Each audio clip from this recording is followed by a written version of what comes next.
I'd want to live in. It's like I said, Austin and New Orleans, Mhm. and because of the great music. And Chicago would be like number 3 for me. It would be number 1 if it wasn't so cold.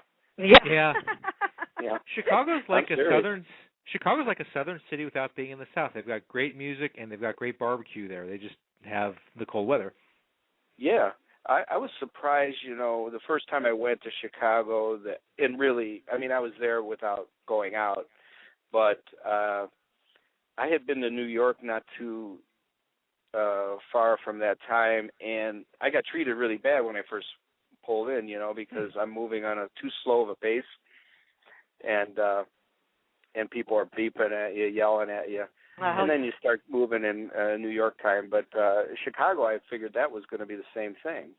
And the people are pretty warm there. They're really nice, Especially if you don't think so, Pam. Too, I went to New York a few years ago for the first time, and I thought it was going to be like Chicago, like being downtown. No, absolutely not. I mean, it's insane in New York. I mean, oh, yeah. It's a beautiful city. It's unbelievable. I liked it more when I was younger because it was pre-Giuliani, and it was a lot more dangerous, but the clubs were cooler, and but, they had to clean it up. I mean, it was pretty dangerous on the street. But now when you go to the village around that area, it seems like there are BW3s and stuff there. I don't know if you know what that is. No. It's a, wings kind of generic fire, that. Oh, okay. Yeah, kind of. So it's not as much fun for me in New York now. If the character's been removed, yeah, I see what you're saying. Yeah, a little bit. A little bit of it. that nightlife and live music. I'm sure they got plenty of good stuff, but it just seemed cooler when I first was there. And the only thing that Giuliani did that I like is it's against the law to beep your horn in traffic, I think. Really? It's a lot quieter there now. Yeah. I wonder if people that have lived there all their life, it's hard for them to sleep now without the horns beeping, Yeah. But it was noisy the first time I went. I was amazed. And the beautiful subway, the old subway, was so graffitied. It was like a moving piece of art. But they had to clean it up. It was dangerous, and now they got these pristine, nice, beautiful subways that aren't as much fun to go on for tourists, but but they're safer. Safer and cleaner, yeah. Yeah, that's a good thing. Now, I wanted to ask you, because I've seen this on TV, and I've always wondered if it happens in real life. Have you ever been hired to play in a club and looked around to see, like, a bunch of metalheads giving you the eye when you started playing your music, and you thought, should I change my tune here or what? Well, you get it's usually just a few people. There'll always be some guy and yelling out like rock, or something, trying to like I'm going to change my style, or they'll yell out. I'll be playing all original music and someone yells out to play some Leonard Skinner song or something. Mm-hmm. Oh, that geez. always blows my mind. It's like get the record. I don't say anything. Right. What I'm thinking is I used to teach guitar. Sometimes I still do, but this guy I knew, he was teaching with me, and he had arrangements, Stairway to Freebird, and and he would just tell the audience, I'm going to get these out of the way real quick for you. And he knew how to shut down hecklers or, people like that. In the clubs, it's always going to happen, though. And people can be rude, but most of the people are actually very nice, the opposite, and, come up to you respectfully and give you a lot of compliments. You're not behind like a cage thing where they're throwing beer bottles. I've seen that on TV. No, but I've been in a few situations you feel like that. I used to play with this guy, blues band, and he would just book anywhere. He would tell the person who would hire you anything. Mm-hmm. End up at swing dance parties for 70 or 80-year-old people, and we didn't play any swing. Or get us in a real redneck. I shouldn't probably use these kind of terms, but redneck joint, and where we're not appreciated at all. We're too blues for a biker bar. Yeah, I would imagine. Something like that. And I could see people getting irritated and angry, mm-hmm. and including the owner. So. And so your sets become a whole lot shorter then, don't they? Oh, yeah. Or if you hit one song they kind of like, you play it for about 30 minutes. So there's ways to get around it, I guess. And in Mexico, I felt some danger in some of the places I played, but not so much because they wanted heavy metal or something.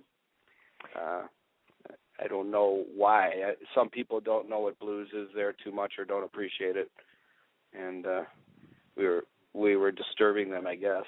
Oh, There's siestas. One night I was playing in Mexico, and I kind of sensed somebody behind me, and I just looked over, and they were stealing the knobs off my amp and ran. Oh, geez. That's the story. Yeah. That's I think bizarre. they just did it. I mean, they couldn't have been doing it for the worth of it. I think they were just doing it to mess me up or something. Or thought it was funny. Yeah. It is now. Yeah, no, I was furious, but I didn't see the guy good enough. I would have never found him. Yeah, I wasn't going to jump off the stage either. Start chasing. Yeah. Mexico is a fun place, but it's crazy. Oh, my gosh. I just can't imagine. I mean, do you stop playing and do you yell at them, or is anybody going to come after you? You kind of don't know what to do at that point, I would imagine. There's not much I could do, or anybody, but my Spanish isn't good enough to be yelling into the mic. It would be funny. So, nobody would know what I was complaining about.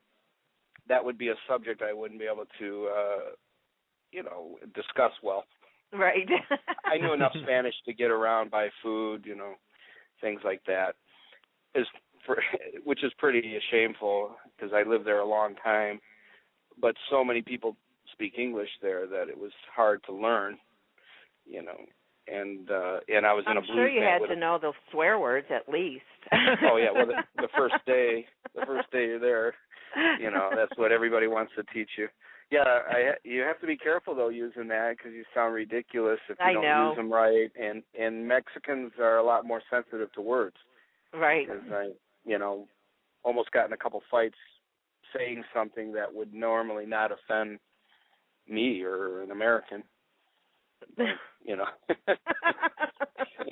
Or not too much, Right. Yeah.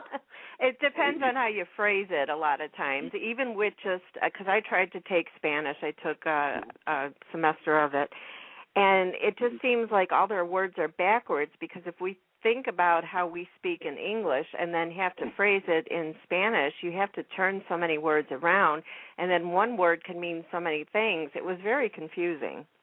Oh, yeah.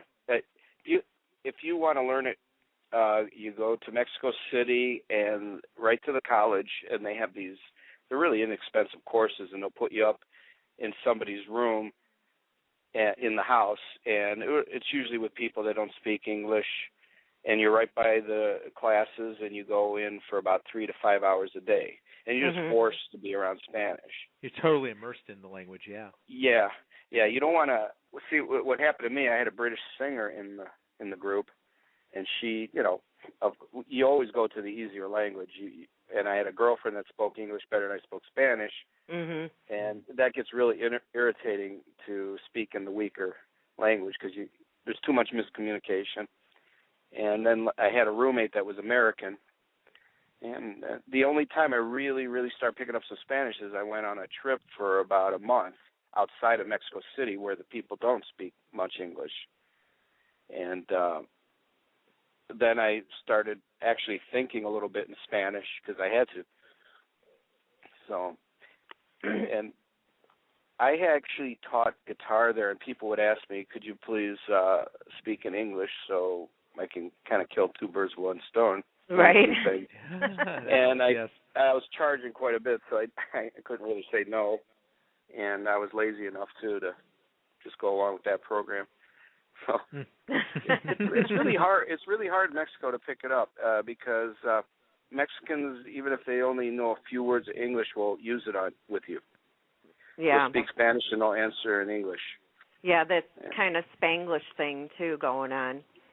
Yeah, I guess some other countries might not appreciate me trying to speak in English. Yeah. But in Mexico, people didn't mind. Once in a while, they would complain, but they didn't really mean it. Right. They like practicing English. Yeah, that's a big thing with them. It's one of the countries that I know would love to learn English, and I think they even teach it in school.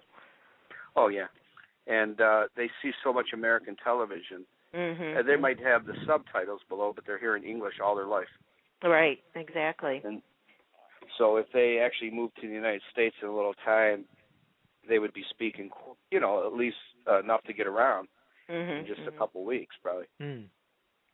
But I was there like 6 years, and I knew how to hail a taxi, order food, things like that. That was the about important it. stuff. Yeah. Right. Yes. Find the bathroom. Yeah. And make sure you have a quarter on you, I think. I mean, one time I went to Mexico over the border from El Paso, and I had to use the bathroom, and when I went over there with my girlfriend, they were asking for a quarter just to get in the bathroom, and then you had to pay like another quarter to get like 2 little sheets of toilet paper. Right. Oh. Yeah. Yeah, it's really uncomfortable to go in the bathroom with a guy who works in there selling you that. Yeah. It's like, please go away. I'll pay you to go away. Right? Yeah. Here, let me give you a buck. I'll go around the corner. But I've seen that starting to happen in the United States in some places. I mean, there's some nightclubs there'll be a full-time attendant in there, and hopefully you have some dollars in your pocket to tip, Yeah. It's a sad state of affairs when you have to Isn't pay it? to do that. Tipping everywhere you go, Yeah. And I just wish he wasn't there is basically it, Yeah. Exactly. Nobody likes an audience while you're doing that, so. Yeah, I know. I'll pay you to sit outside. Yeah. Well, before I let you go, I'd like to let our listeners know how they can listen to your music and look for your upcoming gigs and tours and that. You have a YouTube channel. Now, I'm trying to figure out by the title of it up at the top bar, it says Jeff Rex Bodine. Is that what it's under? Yeah, with one F. With one F, okay. Yeah, and I didn't know when I named the channel that I was going to actually use it one day. Mm-hmm. Yeah. And you can't change the name, and I would have to start another channel, and it's hard to populate it. And it's kind of, I found it difficult to do it again. I don't know why. Maybe there's something I don't understand about it.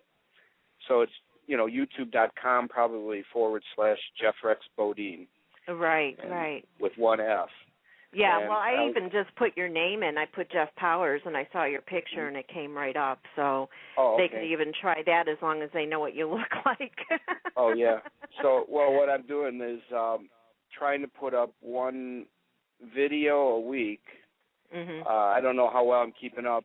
1 to 2 videos, actually, though I kind of got set back because of the CD release. But and record and put on SoundCloud about 2 original songs a week, just with my acoustic guitar.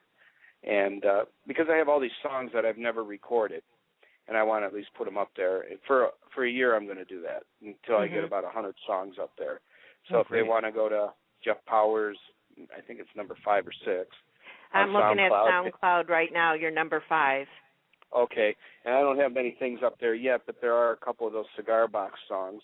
I Miss My Ball and Chain and A Beer and Whiskey or something, and a couple off my CD, but I'm going to start uploading that. And my website, jeffpowers.net, has a lot of the YouTube videos and things like that. So you're one of the top 25 guitarists we should know about. You're also one of the top 5 Jeff Powers we should know about. You're right. Yeah, that's it. Number 5.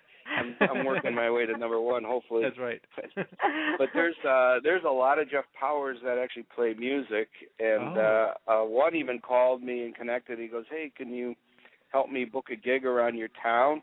And I thought about it, and I just really didn't respond. I just thought this is going to really be really confusing if I call a nightclub, a talent buyer, and get them another Jeff Powers to play. Right. and I noticed a couple of the songs actually got stuck on my MySpace. I can't get them off. Yeah, I don't know why. Some glitch in the system or something, and it kind of bothered me because I don't want people to think I wrote the song. Right.